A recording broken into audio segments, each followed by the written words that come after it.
ಆಚಿ ಮಸಾಲ. ಎಂತ ಅಡಿಗೆಯ ರುಚಿಯಾಗೋ ರಹಸ್ಯವು 20 ರೂಪಾಯಿ. ಅಪ್ರಾಪ್ತ ಮಕ್ಕಳಿಗೆ ಮದುವೆನೇ ಮಾಡಂಗಿಲ್ಲ ನೀವು. ಬಾಲ್ಯ ವಿವಾಹ ಅಪರಾಧ ಅಂತ ಗೊತ್ತಿದ್ರೂ ಕೂಡ ಬಹುತೇಕ ಗ್ರಾಮೀಣ ಪ್ರದೇಶಗಳಲ್ಲಿ ಈಗಲೂ ಕೂಡ ಬಾಲ್ಯ ವಿವಾಹ ಆಗುತ್ತೆ.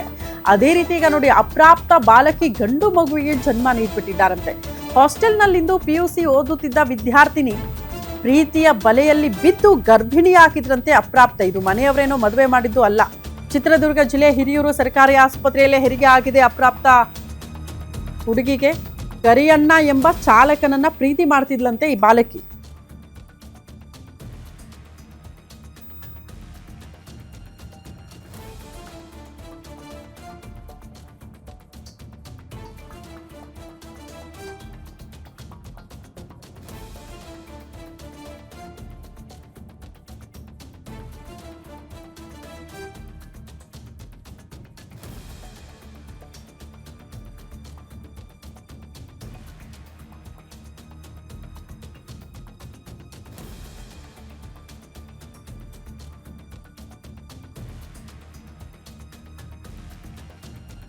ಹದಿನೇಳು ವರ್ಷದ ಬಾಲಕಿ ಹಾಸ್ಟೆಲ್ನಲ್ಲೇ ಓದ್ಕೊಂಡಿದ್ರಂತೆ. ಬಟ್ ಗಂಡು ಮಗುವಿಗೆ ಜನ್ಮ ನೀಡಿದ್ದಾಳೆ ಆ ಬಾಲಕಿ.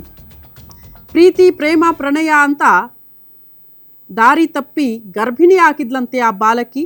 ಹಾಗಾಗಿ ನಿನ್ನೆ ಹಾಸ್ಟೆಲ್ನಿಂದ ಕರೆದೊಯ್ದು ಹೆರಿಗೆ ಮಾಡಿಸಿದ್ದಾರಂತೆ ಬಾಲಕಿ ತಾಯಿ. ಅಪ್ರಾಪ್ತಿ ಅಂತ ತಿಳಿದು ಅಧಿಕಾರಿಗಳು ಪೊಲೀಸರಿಗೆ ಮಾಹಿತಿ ನೀಡಲಾಗಿದ್ದು, ಆಸ್ಪತ್ರೆ ಸಿಬ್ಬಂದಿ ಮಾಹಿತಿ ಮೇರೆಗೆ ಸ್ಥಳಕ್ಕೆ ಬಂದು ಅಧಿಕಾರಿಗಳು ಪರಿಶೀಲನೆ ಕೂಡ ಮಾಡಿದ್ದಾರೆ. ಬಾಲಕಿ ಪ್ರಿಯಕರ ಕರಿಯಣ್ಣ ವಿರುದ್ಧ ಪೋಕ್ಸೋ ಪ್ರಕರಣ ಕೂಡ ದಾಖಲಾಗಿದೆ. ಹಿರಿಯೂರು ನಗರ ಪೊಲೀಸ್ ಠಾಣೆಯಲ್ಲಿ FIR ದಾಖಲಾಗಿದ್ದು, ಪ್ರಕರಣ ದಾಖಲಾಗ್ತಾ ಇದ್ದಂತೆ ಪ್ರಿಯಕರ ಅಲ್ಲಿಂದ ಪರಾರಿಯಾಗಿದ್ದಾನೆ. ಮಹಿಳಾ ಮತ್ತು ಮಕ್ಕಳ ಕಲ್ಯಾಣ ಇಲಾಖೆಯ ಸಖಿ ಕೇಂದ್ರಕ್ಕೆ ಅಪ್ರಾಪ್ತೆಯನ್ನು ಸದ್ಯಕ್ಕೆ ಶಿಫ್ಟ್ ಮಾಡಲಾಗಿದೆ.